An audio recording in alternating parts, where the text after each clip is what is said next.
This is Pet Life Radio. Let's talk pets. Welcome to Animal Rights on Pet Life Radio. This is your host, Tim Link, and I'm so glad you're joining us today. We have a couple of our favorites and one of our favorite books or series of books that we're going to be talking to today. So we get best-selling authors SQuire Rushnell and Louise DuArt on, and we're going to talk about the latest book, Dogwinks. Now, this is part of the Godwink series, which is just fabulous. Definitely one of my all-time favorite books. So I'm going to be looking forward to chatting with them a little bit about the latest book, Dogwinks. Talk about how it's going to expand into some magic on your television or streaming services. So we'll leave that as a little teaser, and then just talk a little bit about the writing styles and how it compares to some of the other great work they've done through the years. So it's always going to be fun, exciting. I'm looking forward to it. So everybody, hang tight. We'll come back right after this commercial break. You're listening to Animal Rights on Pet Life Radio. Take a bite out of your competition.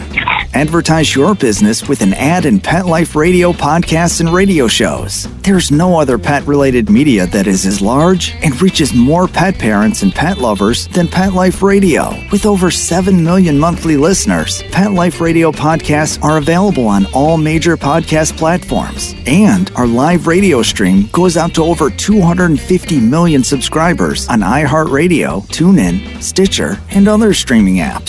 For more information on how you can advertise on the #1 pet podcast and radio network, visit PetLifeRadio.com/advertise today. Let's talk pets on PetLifeRadio.com. Welcome back to Animal Rights on Pet Life Radio. Join us now is best-selling authors of the Godwink series, Squire Rushnell and Louise DuArt. Welcome to the show, or welcome back. I think it's been a little while. Hello, Tim. Hey, great to be here. Even though our last names are different, we are married, Squire and Louise. So as I said, we're called Squeeze. Yes, we're madly in love. Yes. There you not go. with each other. That's not right. with each other, but that's okay. We'll work on that. That's right. Yeah, it's good to be mad and in love, so that's good. So that's great. That's great. And, obviously, I'm going to talk to you a little bit about the wonderful, wonderful careers you guys have had and how it ties into this book. But I'm excited about this one. It's part of the Godwink series. And then the latest is called Dogwinks, True Godwink Stories of Dogs and Their Blessings They Bring. So tell us a little bit about this book, how it wraps into the Godwink series, and then maybe I'll pick your brain about maybe one of the favorites, if you can, one of the favorite stories in the book. Sure. Well, a Dogwink is a Godwink story, a true Godwink story with a dog right at the center of it. And so you might say, what is a Godwink? Well, a Godwink is a new word in the language. It's been in the language since our first book came out 20 years ago, When God Winks. And a Godwink is one of those things that happens to everybody. You think you'd want to call it a coincidence, but you know it isn't a coincidence. And you know that it comes from divine origin. And so that word filled a vacancy in the language. It's been going into the language. We've been filling up, this is the 12th book, with great stories, all true stories, and 3 Hallmark movies. And now our first Netflix movie is coming over the hill. And so it's coming over the hill with a Dogwink. The series, it's just beautifully done, beautifully written. Every time I pick up one of the books, it gives me a chance to pause and reflect and know that, God's around us and all these wonderful little synchronicities that are going on, which are, I believe, are just part of the divine. And then when you tie it in with Dogwinks, we're Pet Life Radio, so anything to do with a furry friend or a finned or a feathered friend, we're all on board with it. Yeah, great. It's interesting because as we think about dogs, how they have so many attributes that are so beautiful. And when you think about who God is and the attributes that he gives dogs are very much what he is. They are compassionate. They are faithful. They love us unconditionally. They are always in the moment. They protect us. And they love us no matter what. And they always want our attention. They sit at your feet, listen to you, and laugh at all your jokes. I think they're laughing. Absolutely. So I want to talk a little bit about how putting the stories together here in just a moment. But when you take a look at this, I know I'm putting you guys on the spot here, but you've got all these wonderful stories. There's the story about the dog Bullet, the golden retriever, and there's one about Bella, and they all have these unique stories or histories or these little tidbits that they brought to life. Is it even possible, even just for this book, to pick one that you're like, wow, this one put me over the top. It has touched me so much that it's my number one, without making the rest of them feel bad? Well, you know something? I think that every single story that I'm ever involved in writing, at that moment, it's like one of my children. Or your favorite pet. It's or my favorite pet. It's the one that's sitting on my lap is my favorite at the moment. But every story in this book, Dogwinks, is a favorite for a different reason. Mm-hmm. And certainly Ruby, which is the first story in the book, which I'd love to tell it to you, is the basis of the Netflix movie that we are starting shooting, and the movie will come out probably next February. But that story is such an amazing Godwink, and it fulfills everything that we want to fulfill about Godwinks, but it also does the same for Dogwinks. And then there's another wonderful story that if we have time, I'd love to have Louise tell, and that is her story about her dog, Spotty. Well, you said you'd put me on the spot. Well, I have my dog, Spot. Can I tell the story? It's just really absolutely. Yes, please. Okay, because I love talking about Spotty, my best friend ever. Well, when I was a little girl, every Christmas on my Christmas list, the top of the list, I would write dog, D-O-G. And my mother would always say, Louise, you're not, in her Boston accent, Louise, you're not getting a dog. And I'd say, Mom, please, I just want a dog. No, you're not getting a dog. And I used to pray about it all the time. I wanted a dog so bad. Now, I understood why my mother did not want me to get a dog, because when she was a little girl, her grandfather was bit by a rabid dog, and he died. And so my mother was so fearful of dogs. I mean, so I could understand that. But that didn't stop me. Every year I still would say I want a dog. Finally, one day she was not in the best mood, and she really let me have it. And she said, Louise, the only way you're going to get a dog is if someone leaves you a dog in their will. Well, part of my prayer was answered because Mr. Stelberger, who lived upstairs from us, our tenant, he had an elderly mother, and she had a dog named Spotty. And she wanted me to be the dog sitter because I loved Spotty. Every time I would see Spotty and I was, she would just get so excited, and I'd be so happy to see her. And every time I'd leave Spotty, I'd be like a little down because I couldn't wait till I see Spotty again. So one day, Mr. Stelberger knocks on the door, and he said, I have some sad news. My mother passed away, but she left Louise something in her will. My mother said, Louise, something in her will? What would she leave Louise? He said, well, I'll go get it. It's in the back of the car. And on a leash, he had Spotty. Oh, my. He said, He said, my mother left you Spotty in her will. And I looked up at my mother and I said, Ma, can I keep her? And, it seemed like an eternity. My mother was looking back and forth, and finally she said, well, I guess I don't have a choice.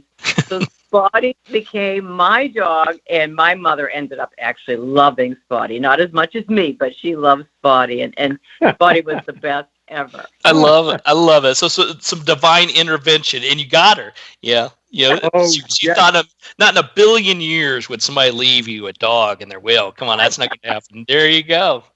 See how God answers prayers. Yeah, but we also know Granny, and so chances are what was going through her head when she said something had been left in the will. Yeah, she was hoping it was money. She said, is that all? A dog? My mother was so funny. My mother passed away a couple of years ago, but she lived with us. She lived to be 101. And she was, she was feisty to the end. Yeah. We honored her. Yeah. So, Squire, when you have to tell the Ruby story. Because, why don't we let Tim run the show? Oh, okay.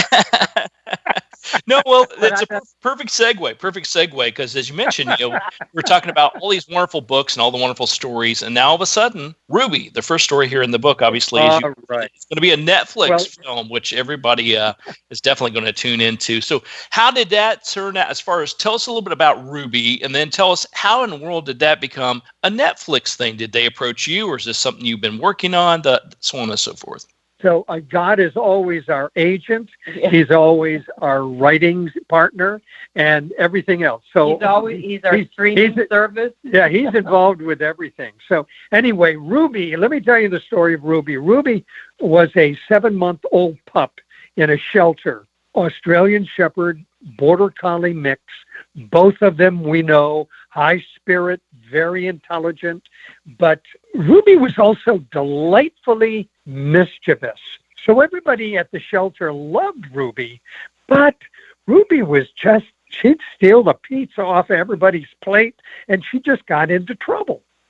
Anyway, she had been returned 5 times, and that was the limit as far as that shelter was concerned. But the other limit was that on the last time that she was returned, she was accused of nipping at children. That got the lawyers all freaked out, and so they said, Ruby is going to be on the euthanasia list in 2 hours.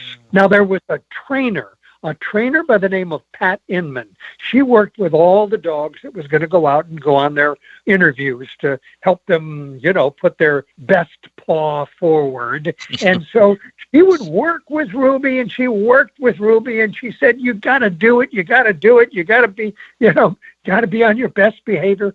Well, when she got the call that Ruby was going to be put down in 2 hours, she rushed right over to the shelter, and she said to the manager, you can't put this dog down. This is such a smart dog. You just can't do this.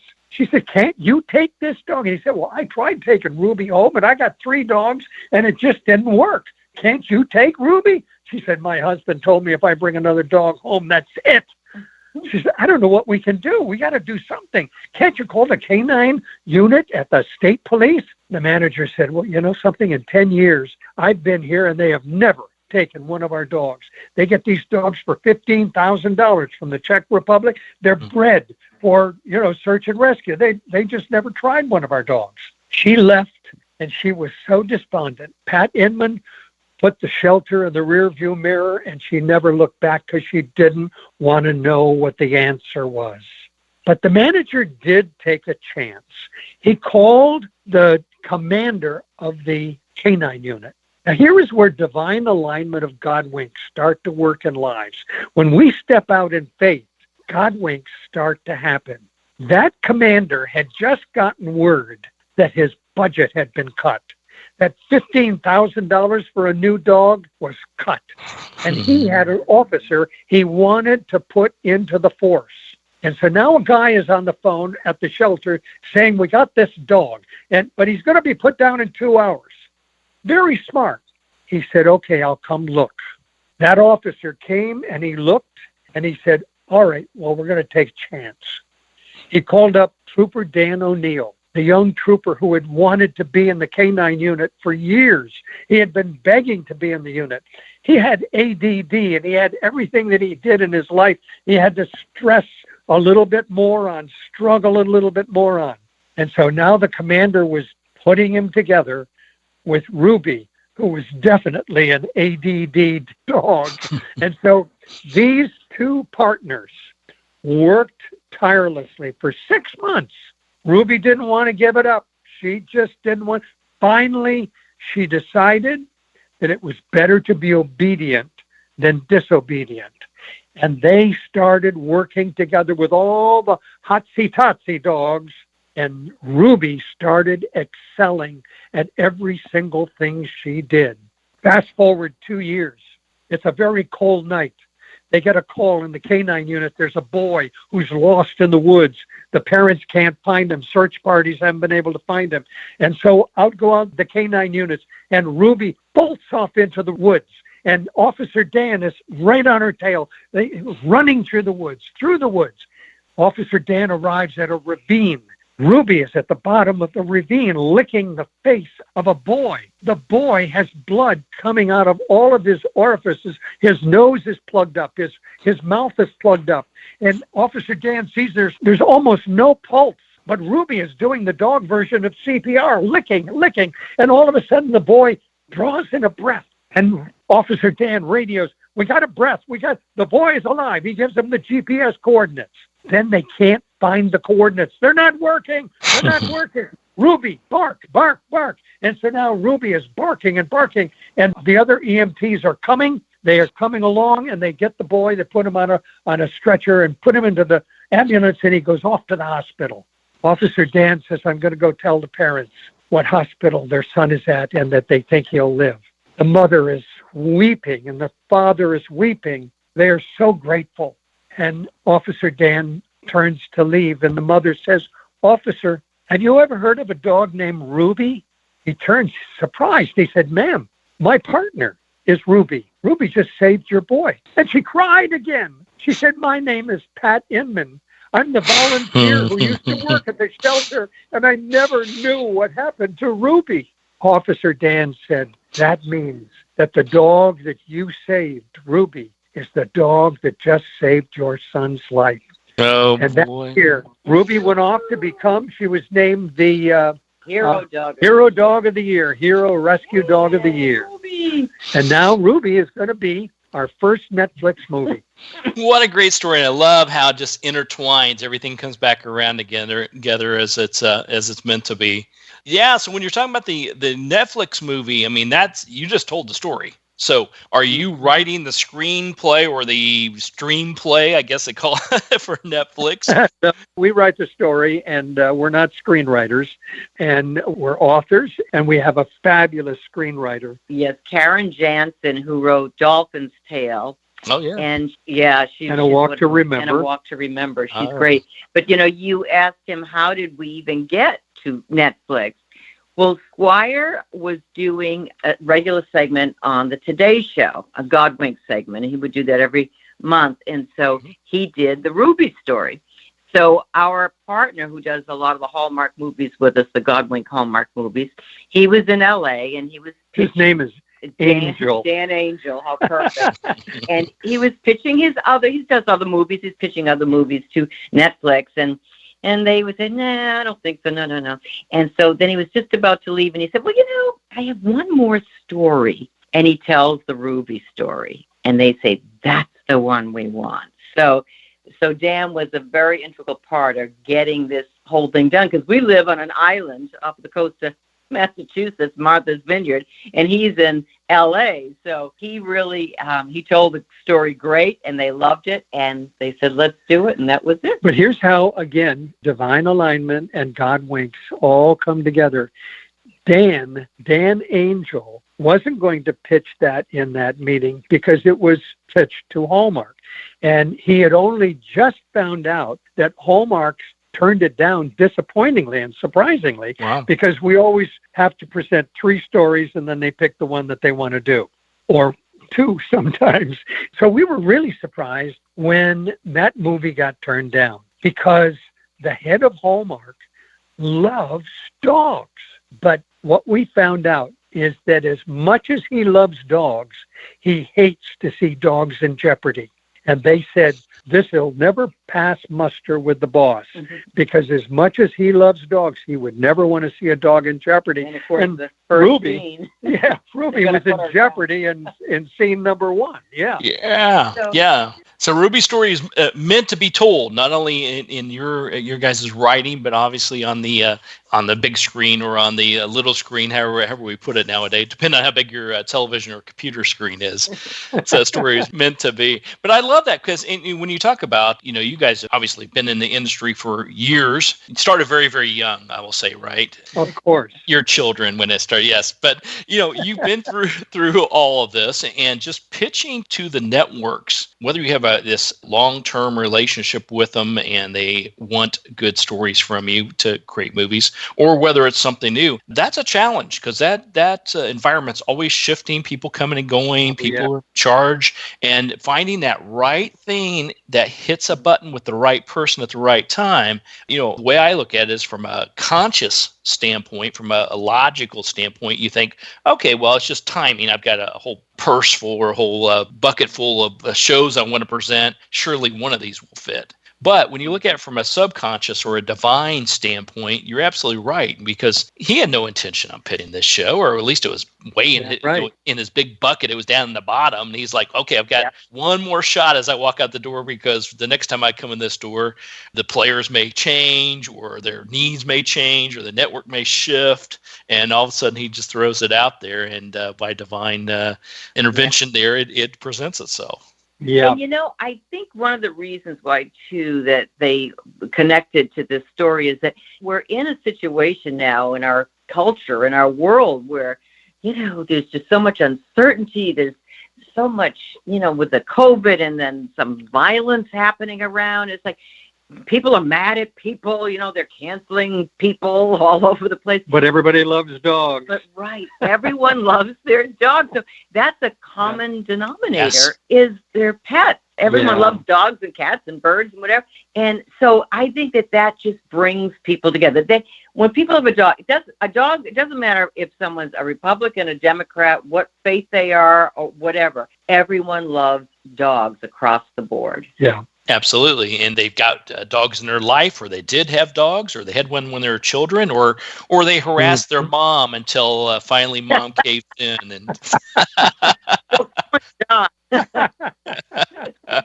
all right. Well, we're going to take a quick commercial break. We'll come back right after this, and we'll talk a little bit more about the book Dogwinks, but I also want to talk about the whole industry, writing, and talk a little bit about your guys' background as well, because I think that's important to share to everybody. It's very exciting. So everybody hang tight. We'll come back right after this commercial break. You're listening to Animal Rights on Pet Life Radio.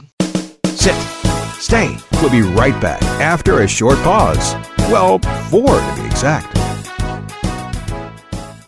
Hi, this is Tim Link, animal communicator and pet expert, and host of Animal Rights on Pet Life Radio. Have you ever wanted to know what your pet is really thinking? Do you want to find out if they truly understand what you're trying to tell them? Ever wish you could build a better understanding and closer relationship with your pet? Well, now you can.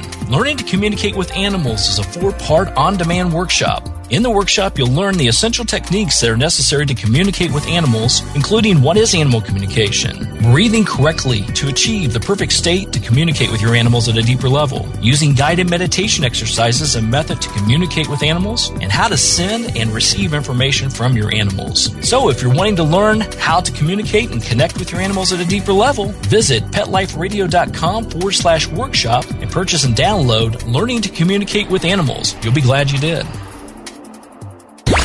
Let's talk pets. Let's talk pets On Pet Life Radio. Pet Life Radio. PetLifeRadio.com. Welcome back to Animal Rights on Pet Life Radio. Continue our discussion with the best-selling authors of the Godwink series, Squire Rushnell and Louise DuArt, the latest book, Dogwinks. So let me ask you guys, when everybody goes out and picks up a copy of this book, Dogwinks, and they read through it, they're going to read through it right. I mean, the stories just flow so nicely. This is, to me, a one-nighter. It's a nice-sized book, but to me, I can't stop reading it, so it's done. I'm going, because I want all this love. I want to see all the hero dogs and all the wonderful stuff going on. But what do you, when you sit down to write this and now it's completed, what do you hope people walk away from after they read it? Well, what we are always striving for in every single book that we write is that we leave the reader with a sense of hope, that we are encouragers for them. So every character and every story is an encourager that we're putting to work, and every dog in this book is an encourager and a carrier of hope that we hope is going to help people just feel better about themselves and feel closer to God, so that they realize that they are never alone. And that this particular book is so exciting to us because, well, we come from very shallow backgrounds. I was the guy who brought you Schoolhouse Rock, and my wife did funny voices for a living. And so We're shallow people. As a matter of fact, we have a pastor who gave us the best compliment in the world one day when he said, "You know what I love about you guys is that you're so shallow." And we looked at him blankly, and he said, "No. What I mean is, you bring them into the shallow end of the pool, and we pastors bring them into the deep end." That's when we high-fived. We said, "Yes, that's who we are." Well, we are shallow end people. We are, and we've worked in the world. We do speak at churches, and we love the spiritual part of life, but we also worked in that down and dirty show business. And I mean, I worked in comedy clubs. I mean, you can't get darker than that sometimes. But we always felt everything that we felt God put in our hearts to do. We always put it through that filter. Does it bring people encouragement? Will people read a story or see a movie and feel better? And the fact that these are true stories, it relates to people saying, "Gee, if that happened for them, maybe that could happen for me." There was a wonderful story in the book that just blew me away, because it was a woman who, her son was going off to Afghanistan, and he said to her, "Mom, can you take Sierra, this huge husky, for the next year?" And she said, "Oh my gosh," she said, "I've got this tiny little place, and I don't know if I can do that." But she loves her son, so she said, "Okay." So Sierra lives with this woman, and they get along great. And one day the woman's sitting down, and Sierra starts taking her nose and hitting like this woman's stomach, and kept pushing and pushing, and it hurt. And she yelled at the dog, and she said, "You go in the other room." And then she felt bad. She felt terrible. She went and found Sierra, this husky. And I didn't know that huskies actually cry. I mean, I didn't realize that around their eyes it gets moist. And she looked at this dog, and she felt so bad, and she thought, well, maybe this dog was trying to tell me something. And she was smart enough to call her doctor and say, "I know this sounds weird, but it pushed on my stomach and it hurt.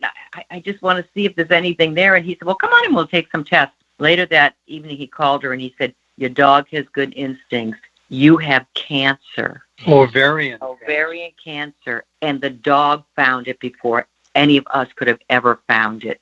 And he said, but they found it so early that we can get rid of it. So the dog literally saved this woman's life. And, you hear that so often. They're even using dogs now to sniff out COVID. Mm-hmm. So, dogs are just, to me, they're like four-legged angels on earth. They really are. Mm-hmm. Yeah, absolutely. I would agree with you wholeheartedly on that. It's amazing the stories that I have heard and I've been part of, and the things that I have seen, in the work that I do with animals, and it's just amazing. And then every time I have to pick up one of your guys' books, and in particular this one, Dogwinks, it just highlights that even more. And Squire, I do have to give you a big kudos before I let you off the horn here, or the show here, because you had mentioned early on in the interview that Godwinks has become part of a vocabulary. It's part of our everyday, and it has. It's something I use quite often. Still in it from you using it. You should. Hopefully you got a nice royalty for every time somebody uses that.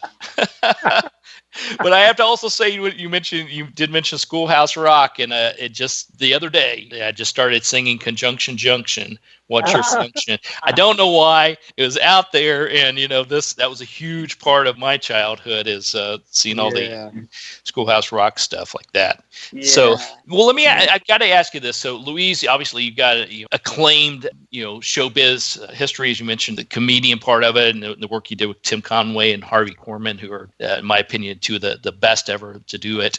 How do you, here you are, an entertainer, and you are, trying to make people laugh, trying to put on a great show.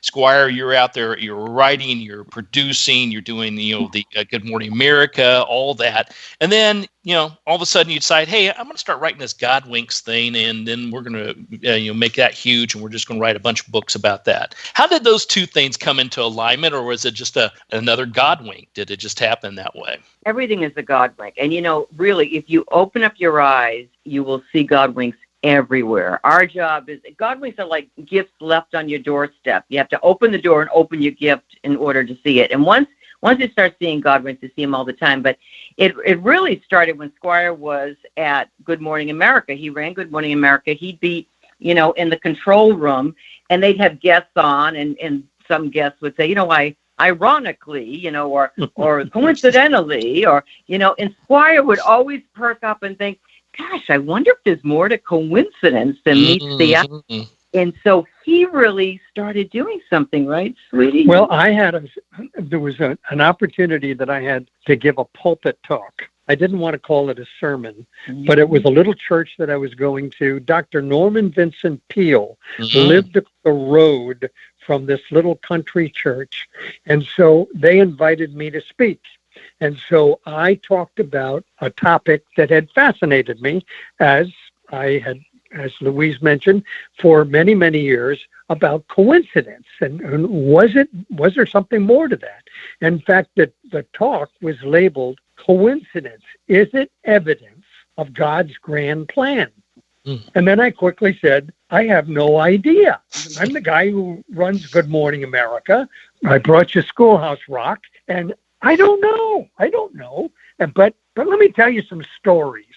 And so in that moment, I had an audience of adults that were acting like they were children listening to The Night Before Christmas. They were wide-eyed, they were nodding, and all of a sudden I knew that I was connecting with an audience on a topic that I needed to spend more time on. And so that's when I started pursuing what is a coincidence. And then, as we started talking about this book, Louise and I, we would spend a lot of time talking about it, thinking about it, praying about it. We're talking to other people about it. And I had an agent who said, what does a coincidence mean? And I said, I don't know. Would you ask that to Mark Victor Hansen? What does it mean for chicken soup? I don't know what it means. And she said, if you're going to lead your audience, you have to have that answer. And so Louise and I kept talking and thinking and praying about it. And one day, this little word, Godwink, came into mind. And I thought, wow, that sounds kind of like a fun word, like Godspeed, God send, God wink. And I knew that a coincidence was not the answer, because a coincidence, if you look it up in the dictionary, it says it's two events that come together without cause. There's no causal connection. So a Godwink does have a causal connection. So it wasn't a coincidence. So we said, maybe this is what that word is. Maybe this is the word that fills that vacancy. And I went back and into the manuscript. That was the first manuscript for the first book.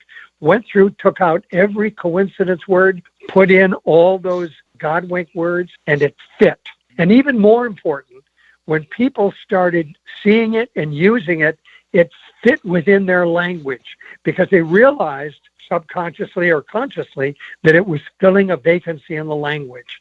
So now that little word has kind of taken off on its own. Over the years, it's just become more and more known, and it just becomes a tool for us to speak with. That is just so awesome. I just love that. You are leaving such a great legacy. There's more to come, and now you're official. That word is there. You brought it about. You brought it life, or God brought it life, I should say. Yeah. So, but I'm in agreement with you. I don't think there's anything other than being in the dictionary. I don't think there is any coincidences. I think it's all part of the plan. I think we all have a purpose, and I think our dogs and our animals have a purpose, a great purpose. And I think the only difference between us humans and our animals is they understand and accept their purpose a lot better and a lot easier than we do, and work every day at that purpose. We often wander through life trying to figure out why we're here, and maybe spend thousands of dollars in therapy trying to figure it all out. No, yeah. It's true, because in all the animal kingdom, it's like, they just, or the lilies of the field, as they say, in the Word of God, how one sparrow doesn't fall from the sky that our Father doesn't know about. Sparrows, birds, dogs, they don't toil, they don't, stress like we do as humans. They just are in the moment. And that's how God wants us to be, in the moment, just to receive all that He has for us. He says, don't be anxious for anything. And so that's what we should do. That's how we should live our life. Just live it in a way that we're going to just enjoy it, have joy. That's right. I love it. Live the life of our animals. Live a dog's life. And the best way to do it is pick up a copy of the book Dogwinks and read all these wonderful stories of all these wonderful dogs and all the hero work and all the things they do to touch our lives. So this is the true Godwink stories of dogs and the blessings they bring, Dogwinks. I'm really thrilled to have a chance to chat with you guys again. It's always a pleasure, always super fun. The book is fantastic, so keep up the good work there. Where can my listeners follow you and keep track of what's going on and all that wonderful stuff? Well, thank you, Tim, and we love spending the time with you. Yeah. You can go to Godwinks.com, and that will connect you to where we are, where we're going, what's going on. Our Facebook posts, Louise does Godwinkers on Facebook, which is a group, which is more prayer-oriented because Godwinks are always an answered prayer is always a Godwink, and so that's another definition of a Godwink. And the Facebook page that I run, which is Godwinks, facebook.com/Godwinks, it has about 290,000 people, and we share stories there all the time. So we'd love to hear your story. Go to Godwinks.com and share your story and watch the Hallmark movies and the Netflix movies, and we'll be happy campers. That's right. Well, they'll make everybody else happy campers too, and it's they're going to have to put the roller skates on to keep up with you guys. Can't keep up with you. So much going on. Thank you once again for coming on the show. It's a pleasure. Everybody pick up a copy of the book, Dogwinks. You're going to love it, and obviously go on to the social media sites, keep track, and join the fun. Tell your stories as well. So we'll look forward to everybody doing that. So thank you once again. Congratulations, and we'll look forward to chatting with you guys somewhere down the road. Thanks you, Tim. Tim. All right. Thanks, Mark. All right. Well, we're coming to the end of the show today. I want to thank everyone for listening to Animal Rights on Pet Life Radio. If you have any ideas, questions, or comments, or people you want to hear from or be interviewed on the show, drop us a line. Drop us a line at PetLifeRadio.com. And while you're there, check out all the other wonderful hosts and shows. It's a whole cornucopia of great entertainment at PetLifeRadio.com. So until next time, write a great story about the animals in your life. Put in a book, an article, a blog, get the message out there, and who knows, you may be the next guest on Animal Rights Pet Life Radio. Have a great day.